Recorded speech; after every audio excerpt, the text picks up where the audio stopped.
നമസ്കാരം. മലയാളി വാർത്ത ആനുകാലികത്തിലേക്ക് സ്വാഗതം. നമസ്കാരം. ഞങ്ങൾ പ്രതിപക്ഷത്തിരിക്കുന്നതാണ് ചിലർക്കൊക്കെ അപകടം എന്ന് ഈ ഭരണം പോയപ്പോഴത്തേക്ക് CPM-ന്റെ സൈബർ ഗുണ്ടകൾ ചില പോസ്റ്റുകളൊക്കെ എടുത്ത കാഴ്ച നമ്മൾ കണ്ടു. ഇനി സമരത്തിൻ്റെ കാലമാണ് എന്നൊക്കെയുള്ള വലിയ പ്രഖ്യാപനവും നമ്മൾ കണ്ടു. ഇനിയാണ് കേരളം പ്രതിപക്ഷത്തെ കാണാൻ പോകുന്നത് എന്നുള്ള വലിയ വെല്ലുവിളികൾ നമ്മൾ കേട്ടു. ഒരറ്റത്തൂടെ തുടങ്ങിയിട്ടുണ്ട്. കഴിഞ്ഞ ദിവസം റഹീമൊക്കെ വന്നിട്ട് വലിയ സമര ജ്വാലയ്ക്ക് തീ കൊളുത്തുകയായിരുന്നു. പക്ഷേ കുറച്ചധികം സമയം കഴിഞ്ഞപ്പോഴത്തേക്ക് അടികൊണ്ട് KSUക്കാർ ഓടുന്നു. അവരെ തിരിച്ചു വിളിച്ച് വീണ്ടും അടികൊള്ളിപ്പിക്കുന്ന റഹീമിനെയാണ് നമ്മൾ കണ്ടത്. ശരിക്കും ഇന്നൊരു ട്രോൾ മെറ്റീരിയലായി മാറിയിരിക്കുകയാണ് ഈ പറയുന്ന റഹീം. ശാരിതിൽ ആ വീഡിയോ മുഴുവൻ ഇരുന്നൊന്ന് കാണുമായിരുന്നു. നമ്മൾ ഈ കഴിഞ്ഞ ഒരു 10 വർഷമായിട്ട് കേരളത്തിലെ ഈ ന്യൂസ് ചാനലുകൾക്ക് ഒരു എൻ്റർടൈൻമെൻറ്റ് പ്രോഗ്രാംസ് ഇല്ല, വളരെ കുറവാണ്. കാരണം ഒരു വീക്ക് പ്രതിപക്ഷമായിരുന്നു. പിണറായി വിരോധം കാരണം ഭരണത്തിൽ കയറിയ കക്ഷികളാണ് UDF, അല്ലാണ്ട് അവർ സമരം ചെയ്തിട്ടോ അവർ പ്രതിഷേധം നടത്തിയിട്ടോ ഒന്നുമല്ല. പിണറായി വിജയൻ കൈ കൊണ്ടേ കൊടുത്തതാണ്, സതീശൻ്റെ കൈ കൊണ്ടേ കൊടുത്തത്. സതീശൻ പിന്നെ അസാമാന്യമായി ഇപ്പോൾ അഭിനയിക്കുന്നുണ്ട്. സതീശൻ്റെ പ്രതികരണങ്ങൾ, സതീശൻ്റെ ചിരി, സതീശൻ്റെ വാകൂട്ടിയുള്ള ഭാവം, ഇതൊക്കെ കൂടി ആ കരം കൊള്ളിച്ച് നിൽക്കുകയാണ്. അത് കൊള്ളാം.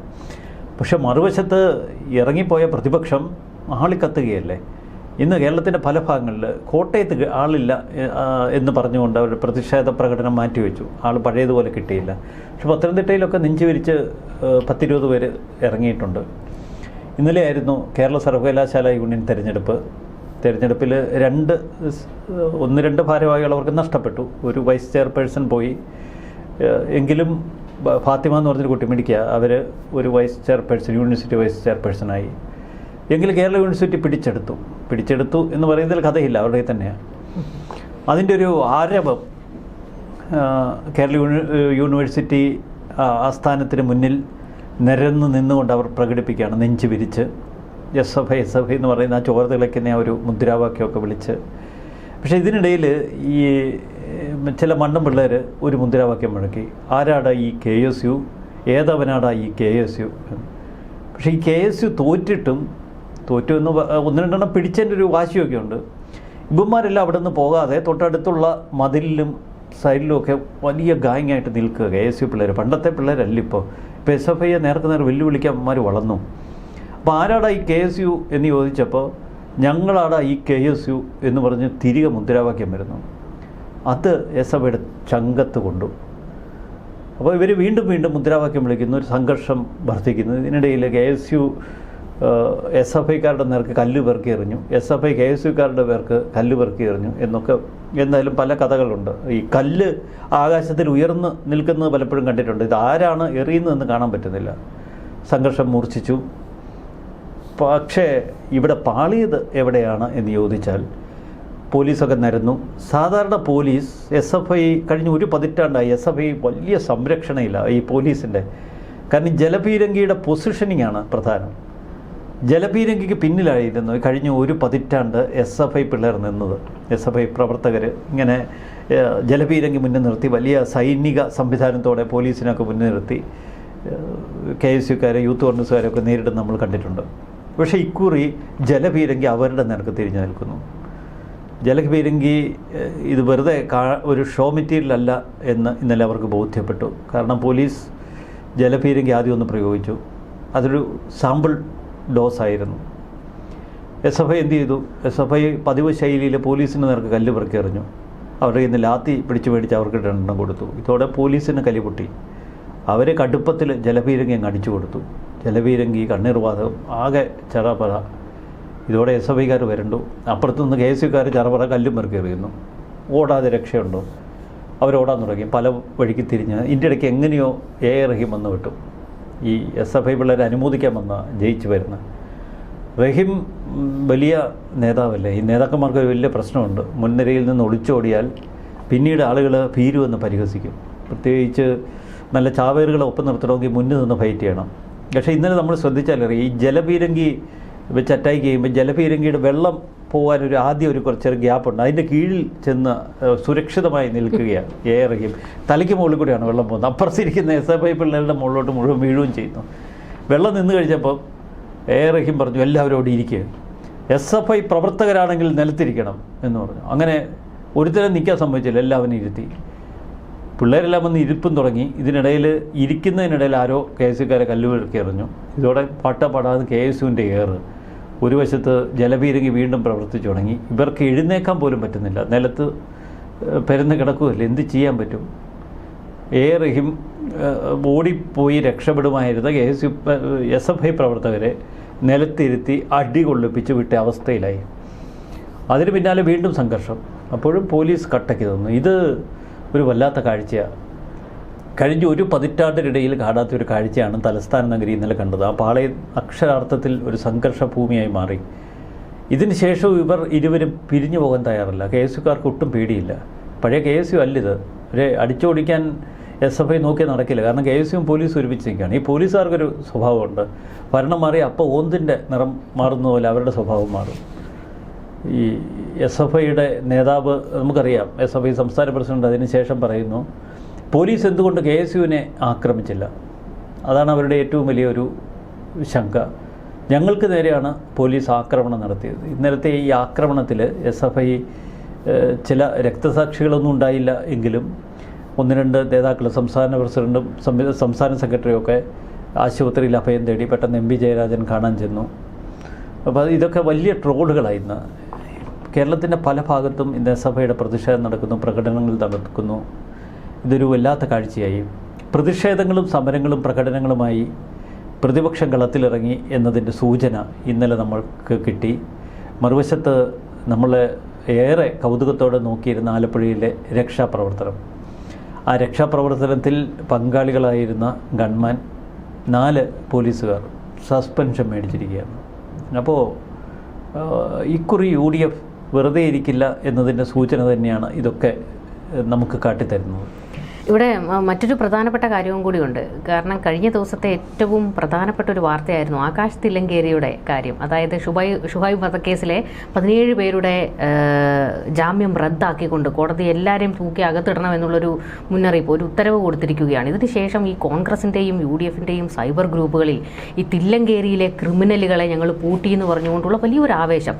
സാധാരണ ഈ ആകാശ് തില്ലങ്കേരിക്കെതിരെ എന്തെങ്കിലുമൊക്കെ എന്തെങ്കിലും ഒരു നീക്കം എവിടെയെങ്കിലും നടന്നാൽ ചുറുചുറുക്കോടെ ആകാശ് തില്ലങ്കേരി വന്ന് പോസ്റ്റ് ഇട്ട് തകർക്കുന്നത് നമ്മൾ കാണാറുണ്ട്. പക്ഷേ ഇന്നലത്തെ ഒരു സാഹചര്യം എന്ന് വെച്ച് കഴിഞ്ഞാൽ അങ്ങനെ വലിയ രീതിയിൽ ഒരു വെല്ലുവിളിക്ക് ഈ ആകാശ് തില്ലങ്കേരിയോ അല്ലെങ്കിൽ തില്ലങ്കേരി കൂട്ടരോ ഒന്നും തയ്യാറായില്ല. അടപടലം പ്രതിരോധത്തിലേക്ക് വീഴുന്ന ഒരു കാഴ്ച നമ്മൾ കാണുകയാണ്. അതായത് CPMന് വേണ്ടി പണിയെടുത്ത, അതായത് ആയുധം കയ്യിലെടുത്ത പലർക്കും ഇനി അത്ര സുഖകരമായിരിക്കില്ല കാര്യങ്ങൾ. എല്ലാ കാലത്തും കേരളത്തിൽ നടക്കുന്നത് ഈ മാറി വരുന്ന മുന്നണികൾ തമ്മിലുള്ള ഒരു അഡ്ജസ്റ്റ്മെൻറ്റാണ്. ഒരു 5 വർഷം വരെയും അടുത്ത കൂട്ടർ വരുമ്പോൾ വലിയ ആക്രമണത്തിനൊന്നും പോകില്ല. കാരണം ഇത് തിരിച്ചു കിട്ടുമെന്നുള്ളൊരു പേടി. കഴിഞ്ഞ ഒരു പതിറ്റാണ്ടായി TP ചന്ദ്രശേഖരൻ വധക്കേസിലെ പ്രതികൾ ഉൾപ്പെടെ ഇഷ്ടംപോലെ പരോളെടുക്കുന്നു, പുറത്തിറങ്ങുന്നു, ജയിലിലിരുന്ന് കഞ്ചാവ് കച്ചവടം നടത്തുന്നു, മയക്കുമരുന്ന് കച്ചവടം നടത്തുന്നു, പുറത്തിറങ്ങി അവരെ ലഹരി പാർട്ടികൾ നടത്തുന്നു. ഈ കഥകളൊക്കെ കണ്ട് അന്തംവിട്ട് നിൽക്കുകയാണ് കേരളം. മറുവശത്ത് ഈ ആകാശ് തില്ലങ്കേരിയുമായി ബന്ധപ്പെട്ട് നമ്മൾ ഒരുപാട് കഥകൾ കേട്ടിട്ടുണ്ട്. ഈ കോഴിക്കോട്, കണ്ണൂർ കേന്ദ്രീകരിച്ചുള്ള സ്വർണം പൊട്ടിക്കൽ, സ്വർണ്ണ തട്ടിപ്പ്, അത്തരം കഥകളോ എയർപോർട്ടുമായി ബന്ധപ്പെട്ട കേസുകളൊക്കെ ഈ വലിയൊരു നെക്സസ് ഈ CPMനുള്ളിൽ വളർന്നു വന്നിരുന്നു. അതൊരു വലിയ ഗുണ്ട മാഫിയ സ്ട്രക്ചറാണ്. ആ സ്ട്രക്ചറിനെ പൊളിക്കാൻ ഒരു ജയരാജന്മാർക്കും കഴിയില്ല, ഒരു പിണറായി വിജയനും കഴിയില്ലായിരുന്നു ആ കാലഘട്ടത്തിൽ. കാരണം ഒരു പാർട്ടിയിൽ പിടിമുറുക്കിയവരാണ്. അതേ സംവിധാനത്തിനെതിരെയാണ് ഇപ്പോൾ UDF തിരിഞ്ഞിരിക്കുന്നത്. UDFിൻ്റെ ഏറ്റവും വലിയ കരുത്ത് അവർ പുറത്തെടുക്കേണ്ടത് ഒരു പതിറ്റാണ്ട് കേരളം അടക്കി ഭരിച്ച മാഫിയ സംഘങ്ങളെ നിയന്ത്രണത്തിലാക്കുക എന്നതാണ്. അതുകൊണ്ടാണ് ആകാശ് തില്ലങ്കേരിക്കെതിരെ, മറുവശത്ത് ഷുഹൈബ് വധക്കേസിലെ പ്രതികൾക്കെതിരെ കടുത്ത നീക്കങ്ങൾ എടുക്കാൻ ഇപ്പോൾ നിർബന്ധിതരായിരിക്കുന്നത് UDFിൻ്റെ ഒരു പ്രശ്നമുണ്ട്. UDFിനുള്ള വലിയൊരു ചേരിതിരിവും ഗ്രൂപ്പ് പോരും നടക്കുന്ന കാലഘട്ടമാണ്. ആരെങ്കിലും ഒരാൾ മറുചേരിയോട് ഒരു ആഭിമുഖ്യം പുലർത്തിയാൽ മറ്റുള്ളവർ വിമർശിക്കും. അപ്പോൾ ഒരു മത്സരബോധം അവർക്കിടയിൽ വന്നിരിക്കുന്നു. പിന്നെ ജനങ്ങളുടെ ഒരു പൊതുവികാരം മാറി. ജനങ്ങൾ വലിയ തോതിൽ UDFിന് പിന്തുണ നൽകുന്നതിനൊപ്പം സോഷ്യൽ മീഡിയ അവരെ സജീവമായി വിലയിരുത്തുന്നു, സജീവമായി അവരെ പിന്തുടരുന്നു. പണ്ടൊന്നും ഇത് അത്രയ്ക്ക് ശക്തമായിരുന്നില്ല. ഏതെങ്കിലും തലത്തിൽ ഇടതുപക്ഷ ക്രിമിനലുകളോട് ആഭിമുഖ്യം പുലർത്താൻ ഇപ്പോഴത്തെ UDF സംവിധാനം ശ്രമിച്ചാൽ അതിന് വലിയ വില കൊടുക്കേണ്ടി വരും. ആഭ്യന്തരമന്ത്രിയാണെങ്കിലും മുഖ്യമന്ത്രിയാണെങ്കിലും മറ്റ് മന്ത്രിമാരാണെങ്കിലും പാർട്ടി നേതാക്കളാണെങ്കിലും. പോലീസിൻ്റെ നിറമാറ്റമാണ് നമ്മളെ അത്ഭുതപ്പെടുത്തി കളയുന്നത്. പോലീസ് കർക്കശ നിലപാടിലേക്ക് വരുന്നത്. അതാണ് നമ്മൾ കേരള യൂണിവേഴ്സിറ്റി തലസ്ഥാനത്ത് കേരള യൂണിവേഴ്സിറ്റി ആസ്ഥാനത്ത് കണ്ടത്. ഷുഹൈബ് വധക്കേസിലെ പ്രതികൾ മാത്രമല്ല, ഇനി ടി പി ചന്ദ്രശേഖരൻ വധക്കേസിലെ പ്രതികൾക്ക് ജാമ്യമല്ല പരോൾ കൊടുക്കുന്നതിലും വലിയ കർക്കശ നിലപാട് ഈ സംവിധാനം പുലർത്തുമെന്ന് ഇപ്പോൾ നമുക്ക് പ്രതീക്ഷിക്കാം. അതിൻ്റെ ഒരു പ്രതിഫലനം ആയി തന്നെ, കാരണം ഇതെല്ലാം ഒരു മാനസിക ആഘാതമാണ്. പിണറായി വിജയനെ സംബന്ധിച്ച് ഇന്ന് രാത്രി ഉറങ്ങില്ല. കാരണം പിണറായിക്ക് ഒരു കുഴപ്പമുണ്ട്. തനിക്ക് വേണ്ടി ഒരു ആശ്രിത മനോഭാവത്തോട് കൂടി നിൽക്കുന്നവർ എന്ത് അതിക്രമം കാട്ടിയാലും അവരെ സംരക്ഷിക്കും, ശത്രുക്കളെ അദ്ദേഹം നിഗ്രഹിക്കും. ഈ ഗൺമാൻ അനിൽകുമാർ പിണറായിക്കൊപ്പം 25 വർഷം സർവീസ് ചെയ്തതാണ്. സന്ദീപ് വളരെ വർഷങ്ങൾ പിണറായിയുടെ സെക്യൂരിറ്റി ജോലി ചെയ്യുകയായിരുന്നു. പിണറായിക്ക് അകമ്പടി സേവിച്ച 5 പോലീസുകാർക്കാണ് ഇന്ന് സസ്പെൻഷൻ കിട്ടിയിരിക്കുന്നത്. ഇതൊരിക്കലും കേരളത്തിൽ സംഭവിക്കുമെന്ന് ആരും കരുതിയതല്ല. ഇത്തരമൊരു നടപടി ഇന്ന് 5 പോലീസുകാർക്കെതിരെ സ്വീകരിച്ചിട്ടുണ്ടെങ്കിൽ അതിനൊരൊറ്റ കാരണമേ ഉള്ളൂ. ഇരട്ടച്ചങ്കുള്ള AP ഷൗക്കത്ത് അലിയെ പോലെ ഒരു പോലീസ് ഓഫീസർക്ക് മാത്രമേ ഇത്തരമൊരു റിപ്പോർട്ട് പോലീസ് ആസ്ഥാനത്ത് എത്തിക്കാൻ കഴിയൂ. അതുകൊണ്ടാണ് സ്പെഷ്യൽ ഇൻവെസ്റ്റിഗേഷൻ ടീം രൂപീകരിച്ചപ്പോൾ അതിൻ്റെ തലവനായി ഷൗക്കത്ത് അലിയെ തന്നെ വെച്ചത്. ഷൗക്കത്ത് അലിയെ നമുക്കറിയാം, ഒരു പതിറ്റാണ്ടായി നമുക്കറിയാം. ഒരിടത്ത് പോലും ഈ സർക്കാരുമായി അനുരഞ്ജനപ്പെടാൻ അദ്ദേഹം ശ്രമിച്ചിട്ടില്ല. പിണറായി 3-0 സർക്കാർ വരുമെന്നൊക്കെ ഭയപ്പെടുത്തുമ്പോഴും പല പോലീസുകാർ വന്ന് ഈ ക്ലിഫ് ഹൗസിൻ്റെ മതിലിന് മുന്നിൽ പോയി ഓച്ചാനിച്ച് നിൽക്കുമ്പോൾ അവിടെയൊന്നും ഷൗക്കത്ത് അലിയെ നമ്മൾ കണ്ടിട്ടില്ല. പാർട്ടി നേതാക്കൾക്ക് മുന്നിൽ ഷൗക്കത്ത് അലി പോയിട്ടില്ല. നമുക്കറിയാം, ഈ രക്ഷാപ്രവർത്തനം എന്ന പേരിൽ KS യൂത്ത് കോൺഗ്രസ് പ്രവർത്തകരെ അതിക്രൂരമായി തല്ലിച്ചതച്ച നടപടി 2021 ഡിസംബർ 15. അതിനുശേഷം ചൈത്ര തെരേസ ജോൺ എന്ന ആലപ്പുഴ SP ആയിരുന്നു. അവർ ഇതിനെക്കുറിച്ച് വിശദമായ റിപ്പോർട്ട് തയ്യാറാക്കി പോലീസ് ആസ്ഥാനത്തേക്ക് കൊടുത്തു. ആ റിപ്പോർട്ട് ആദ്യം അങ്ങ് പൂഴ്ത്തി.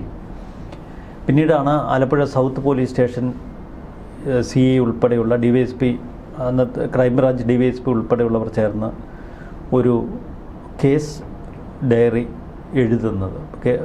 വിശദമായ റിപ്പോർട്ട് അവർ തയ്യാറാക്കി. യൂത്ത് കോൺഗ്രസ് KSU പ്രവർത്തകർ ആ റിപ്പോർട്ടിൽ അന്ന് ഒരു പോയിന്റ് ചൂണ്ടിക്കാട്ടിയിരുന്നു. യൂത്ത് കോൺഗ്രസ് KSU പ്രവർത്തകരെ ലോക്കൽ പോലീസ് നിയന്ത്രണ വിധേയമാക്കിയിരുന്നു. ലോക്കൽ പോലീസിൻ്റെ നിയന്ത്രണത്തിലുള്ള 2 പേർക്ക് നേരെയാണ് AD തോമസിനും അജയ് ജുവലിനുമെതിരെ ഏറ്റവും ക്രൂരമായ ആക്രമണം നടന്നതെന്ന് ആദ്യ അന്വേഷണ റിപ്പോർട്ടിലുണ്ടായിരുന്നു. ഇത് കണ്ടാണ് അന്നത്തെ ക്രമസമാധാന ചുമതലയുള്ള ADGP അജിത് കുമാറിൻ്റെ ഓഫീസ്, ഇപ്പോൾ അജിത് കുമാർ പറയുന്നു ഓഫീസിലുള്ളവരെ ചെയ്തതെന്ന്, പക്ഷേ ഷൗക്കത്ത് അലി ടീം പറയുന്നു അജിത് കുമാർ ചെയ്തതെന്ന്. ഷൗക്കത്ത് അലി ടീമിന് മൊഴി നൽകിയത് അജിത് കുമാർ നേരിട്ട് ചെയ്തതെന്ന്. എന്തായാലും ഈ റിപ്പോർട്ട് കയറി ഒരു വ്യാജ റിപ്പോർട്ട് തയ്യാറാക്കി കോടതിയിൽ കൊടുത്തു. കോടതി വിശ്വസിച്ചില്ല. ഇവിടെ ഗുരുതരമായ പല പ്രശ്നമുണ്ട്. ഒന്ന്, മുഖ്യമന്ത്രിയുടെ വാഹനം കടന്നുപോയതിന് ശേഷം, മുഖ്യമന്ത്രി മന്ത്രിമാർ സഞ്ചരിച്ചിരുന്ന ആ നവകേരള ബസ് കടന്നുപോയതിന് ശേഷം ലോക്കൽ പോലീസ് കരിങ്കൊടി കാണിക്കാൻ ശ്രമിച്ച് ഈ 2 പേരെ തടഞ്ഞ് ഒരു സൈഡിൽ ഒതുക്കി നിർത്തിയിരുന്നു. ഇടിക്കൂട്ടി കയറ്റിയ പോലെ അവർ നിൽക്കുക. അപ്പോൾ പുറകെ കാറിൽ വരുന്ന അനിൽകുമാറും സംഘവും ചാടിയിറങ്ങി. ചെറിയ ലാത്തിയൊന്നുമല്ല, ഒരു മാരകമായിട്ടുള്ളൊരു വടിയാണ്. അതെടുത്ത് ഇവരെ അതിക്രൂരമായി മർദ്ദിക്കുന്നു. തല നോക്കി അടിച്ചത്. അല്ലെങ്കിലും ഈ മാർക്സിസ്റ്റ് പാർട്ടിക്കാർക്ക്, CPMകാർക്ക് തലയാണ് വലിയ താല്പര്യം. തലച്ചോറിനെ ഭയക്കുന്നവരല്ലേ അവർ. ഇവിടെ തല അടിച്ച് പൊട്ടിക്കാൻ നോക്കി. അതിൽ ചരിത്രത്തിൻ്റെയൊക്കെ വിധി വൈപരീത്യം എന്ന് പറയുന്നതാണ്. അന്ന് ഇത്ര ക്രൂരമായി അടി കിട്ടിയ ഒരാളാണ് AD തോമസ്, KSU ജില്ലാ പ്രസിഡന്റ്. അയാൾ ഇന്ന് സംസ്ഥാന നിയമസഭയിലെത്തി MLA ആയിട്ട്. വെറുതെ വിടുമോ? ഇപ്പോൾ AD തോമസിന് ഒരു നീതി നടപ്പാക്കുക മാത്രമല്ല, മറുവശത്ത് വളരെ കരുത്തോടെ നമ്മുടെ ഭരണകൂടം നിൽക്കുന്നു എന്ന തോന്നൽ ഉണ്ടാക്കുന്നു. കാരണം ഷൗക്കത്ത് അലിയെ ഈ അന്വേഷണ സംഘത്തലവനായി നിയമിക്കുന്നു. രമേശ് ചെന്നിത്തല ഇക്കാര്യത്തിൽ യാതൊരു വെള്ളം ചേർക്കലും നടത്തുന്നില്ല. പോലീസ് ആസ്ഥാനത്തെ ഉന്നതർക്ക് പോലും ഇതിൽ ഇടപെടാൻ ഭയമാണ്. ആർക്കും ഇക്കാര്യങ്ങളിൽ യാതൊരുവിധ സ്വാധീനവും ചെലുത്താൻ കഴിയുന്നില്ല. അങ്ങനെ പോലീസ് ആസ്ഥാനത്തെ SIT വിശദമായ റിപ്പോർട്ട് നൽകി. 5 പോലീസുകാരും, മുഖ്യമന്ത്രിയുടെ ഗൺമാൻ ഉൾപ്പെടെ 25 വർഷം പിണറായി വിജയനും നിഴലും താങ്ങും പൊന്നും കരളുമായി നടന്ന അനിൽകുമാർ ഉൾപ്പെടെ 5 പേർ. അപ്പോൾ അനിൽകുമാർ ഉൾപ്പെടെയുള്ള 5 പേർക്ക് സസ്പെൻഷൻ നൽകണമെന്ന് AP ഷൗക്കത്ത് അലിയുടെ റിപ്പോർട്ടിലുണ്ട്. അതിന്ന് ഗവൺമെൻറ് അനുസരിച്ചു, അവർക്ക് സസ്പെൻഷൻ കൊടുത്തു. അതിനേക്കാൾ ഭയാനകമായ ചിലതുണ്ട് ആ റിപ്പോർട്ടിൽ. ഇവർ ചെയ്തത് വധശ്രമമാണ്. വധശ്രമത്തിനാണ് കേസെടുക്കേണ്ടത്. അപ്പോൾ എന്താ സംഭവിക്കുന്നത്? നോൺ ബെയിലബിളായി. കോടതി മുൻകൂർ ജാമ്യം കൊടുക്കാൻ അത്ര സാധ്യത കുറവാണ്. ഇപ്പോൾ 48 മണിക്കൂറിൽ കൂടുതൽ ഇവർ ജയിലിൽ കിടന്നാൽ ജോലിയും പോവും. അപ്പോൾ പോലീസ് ജോലിയിൽ നിന്ന് ഇവർ തെറിക്കേണ്ടവരാണ്. ആ ഒരു ഓർമ്മപ്പെടുത്തൽ ഇപ്പോൾ കേരളത്തിന് മുന്നിൽ വരുന്നു. മറുവശത്ത് ഇപ്പോൾ AP ഷൗക്കത്ത് അലിയുടെ പേനയുടെ തുമ്പിലാണ് ADGP MR അജിത് കുമാറിൻ്റെ ജീവിതം. കാരണം അടുത്ത ഫയർഫോഴ്സ് DGP ഏതാനും മാസങ്ങൾ മാത്രമേ ഉള്ളൂ ഇനി. അതിനുശേഷം ഒരു DGP തലത്തിലേക്ക് വരേണ്ട ആളാണ്. അവിടെയാണ് ഒരു സസ്പെൻഷൻ ഭയം ഇപ്പോൾ അദ്ദേഹത്തെ വേട്ടയാടുന്നത്. ചെറിയ വീഴ്ചയൊന്നുമല്ല കരിയറിൽ ADGP അജിത് കുമാറിന് സംഭവിച്ചിരിക്കുന്നത്. പിണറായി വിജയൻ പറയുന്നത് കേട്ട് ഓരോ കാര്യങ്ങൾ ചെയ്യാനിറങ്ങിയ ഒരു വലിയ പോലീസ് ഉദ്യോഗസ്ഥൻ്റെ ഒരു കൊടും പതനമാണ് നമുക്ക് മുന്നിൽ നമ്മൾ കാണുന്നത്. അവരെ സംബന്ധിച്ച് അവരുടെ കരിയറിൻ്റെ ഏറ്റവും വലിയ വീഴ്ചയാണ്. ഒരു സംസ്ഥാന പോലീസ് സർവീസിൽ എപ്പോഴും ഇവരെ പോലുള്ളവരുടെ വലിയ ആഗ്രഹം ക്രമസമാധാന ചുമതലയുള്ളൊരു DGP ആവുക എന്നുള്ളതാണ്. ഇവിടെ ഇപ്പോൾ ഇനിയിപ്പോൾ മനോജ് എബ്രഹാമിനാണ് DGP സ്ഥാനത്തേക്കുള്ള അടുത്ത പ്രതീക്ഷ. മനോജ് എബ്രഹാമുണ്ട്. റാവത ചന്ദ്രശേഖരന് 1 വർഷത്തേക്ക് നീട്ടിക്കൊടുത്തിരുന്നു കഴിഞ്ഞ സർക്കാർ. അതിപ്പോൾ മിക്കവാറും അവർ ക്യാൻസൽ ചെയ്തേക്കും.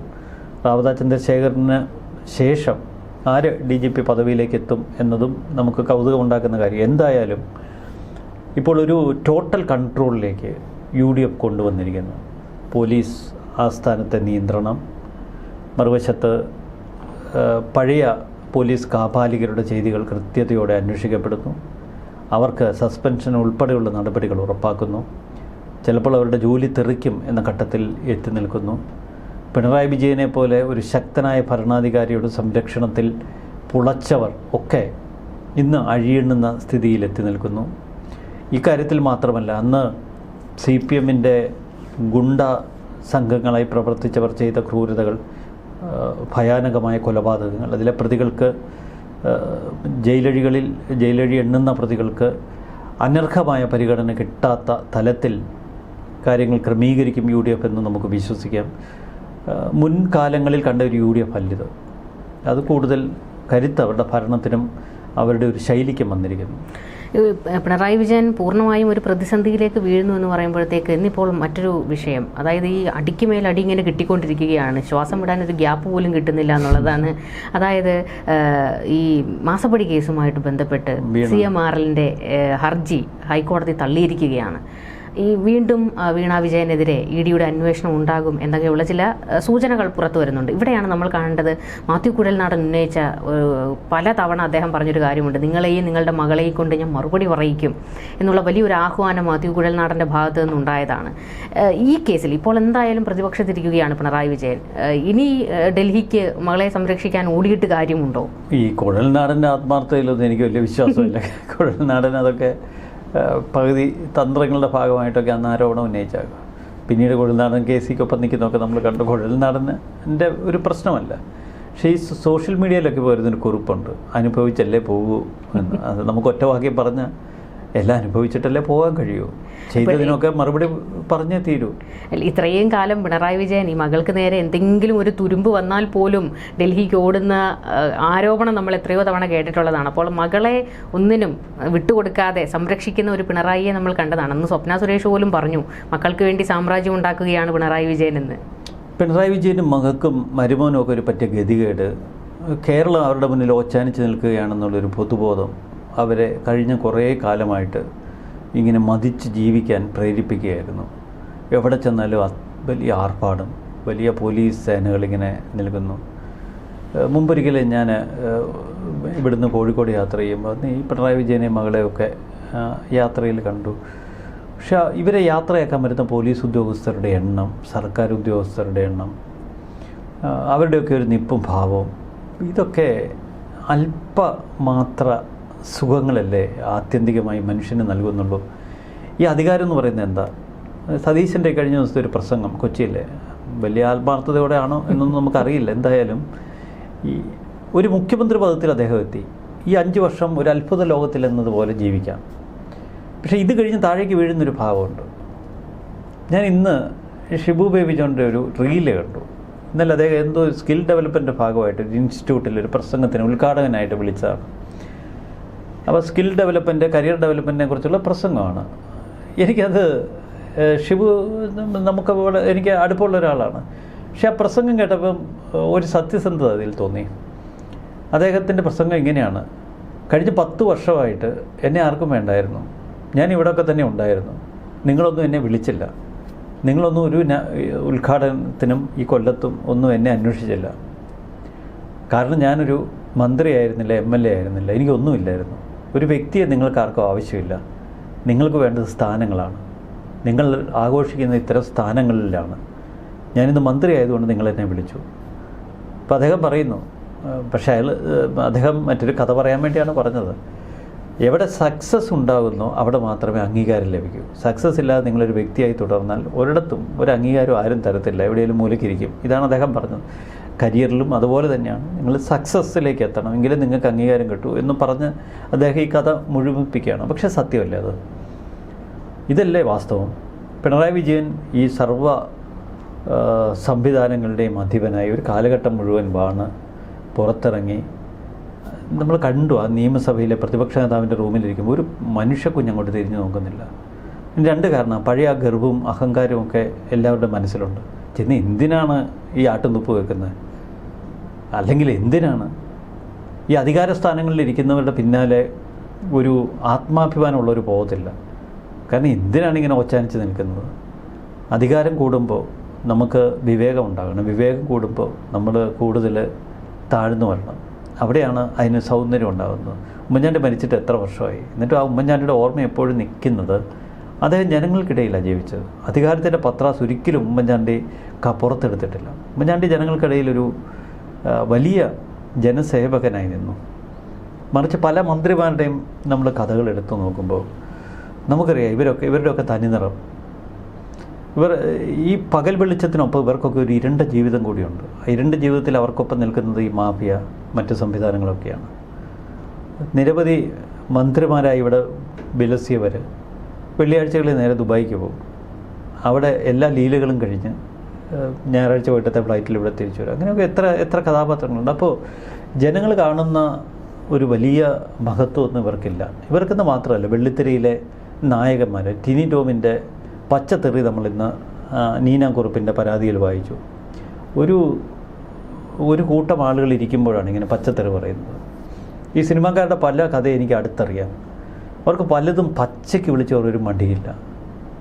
സെക്സിനെക്കുറിച്ച്, ഇടപാടുകളെക്കുറിച്ച് ഇവർ പച്ചയ്ക്കെന്ന് പറയുക. ഇത് ഒരു സൈക്കോളജി ക്രിയേഷനാണ്. ഇപ്പോൾ പുതുതായി സിനിമയിലേക്ക് വരുന്ന കുറച്ച് നടികളൊക്കെ ഇരിപ്പുണ്ട്.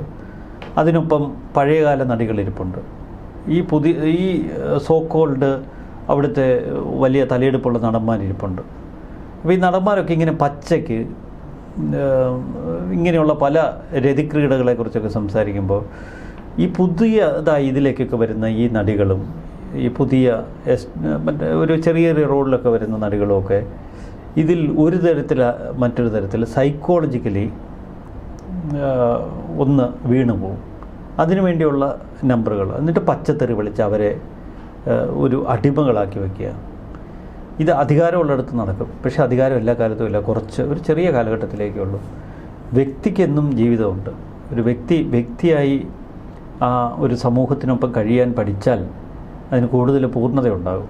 അതിൻ്റെ ഒരു പ്രശ്നങ്ങളാണ് നമ്മളീ കാണുന്ന മാസപ്പടി കേസിലും പിണറായി വിജയൻ്റെ വീഴ്ചയിലും രക്ഷാപ്രവർത്തനം എന്ന പേരിൽ പാവം യുവാക്കളെ അടിച്ച് തലപൊട്ടിച്ചതിലുമൊക്കെ നമുക്ക് കാണാൻ കഴിയുന്നത്. റഹീം ഇപ്പോൾ ഈ തെരുവിൽ കിടന്ന് ഈ യുദ്ധം നയിക്കുകയല്ല ചെയ്യേണ്ടത്. SFIയിലെ നല്ല പിള്ളേരെ കണ്ടുപിടിച്ച്, ഇവിടെ ഇപ്പോൾ നല്ല നേതാക്കളൊന്നുമില്ല ഈ CPMനും DYFIക്കും. അടുത്ത 5 വർഷത്തിനുള്ളിൽ നല്ല ഒരു നേരം നേതാക്കളെ പടുത്തുയർത്തട്ടെ. ഇപ്പോൾ കോൺഗ്രസ്സിന് കുറേ യുവ നേതാക്കളുണ്ട്. അവർ ജനങ്ങളുടെ ഒരു മനസ്സ് പിടിച്ചടക്കിയവരാണ്. അതുപോലെ ഒത്തിരി ജെൻസി പിള്ളേരുണ്ട്, നല്ല കഴിവൊക്കെ ഉള്ളവരുണ്ട്, നല്ല വിഷനുള്ളവരുണ്ട്. അവരെയൊക്കെ ഡെവലപ്പ് ചെയ്തുകൊണ്ട് വരുന്നതിൽ ശ്രദ്ധിക്കട്ടെ. അല്ലാണ്ട് ഈ തെരുവിലേക്ക് ഇവരെല്ലാം വലിച്ചെറിഞ്ഞ് അവരുടെ തല അടിച്ചു പൊട്ടിച്ച് പോലീസ് പീരങ്കി പ്രയോഗമൊക്കെ നടത്തി ഇതൊക്കെ വലിയ എന്തോ ഒരു സംഭവമാക്കി മാറ്റി അറിവുള്ളവർ ഇതൊക്കെ പരിഹസിക്കത്തല്ലേ ഉള്ളൂ. ഇനിയെങ്കിലും ഇതൊക്കെ മനസ്സിലാക്കി ഒരു കാലഘട്ടത്തിനനുസരിച്ച് ഒരു റീഫോം ചെയ്യട്ടെ. ഇന്നലകളിൽ ചെയ്തു കൂട്ടിയ തെറ്റുകൾക്ക് അവർ ശിക്ഷ അനുഭവിക്കട്ടെ. ഒരു പുതിയ കേരളം പിറക്കട്ടെ. അവസാനമായി ചോദിക്കാനുള്ളത് റഹീമിൻ്റെ കാര്യത്തിലേക്ക് തന്നെ വരികയാണെങ്കിൽ ഈ നേതാക്കന്മാർ കുട്ടി നേതാക്കളെ പറഞ്ഞു മനസ്സിലാക്കുക എന്ന് പറയുമ്പോഴത്തേക്ക് നമുക്കറിയാം ഈ കലാലയത്തിൽ SFIയുടെ ഒരു ഗുണ്ടായിസം, ഇടിമുറികൾ, ഇതൊക്കെ നമ്മൾ എത്രയോ കേട്ട് തഴമ്പിച്ച വാക്കുകളാണ്. അഭിമന്യുവിന് പോലും നീതി ഉറപ്പാക്കാൻ ഈ 10 വർഷക്കാലം കൊണ്ട് ഇവർക്ക് കഴിഞ്ഞിട്ടില്ല. സ്വന്തം പ്രസ്ഥാനത്തിലുണ്ടായിരുന്ന ഒരു നേതാവാണ്.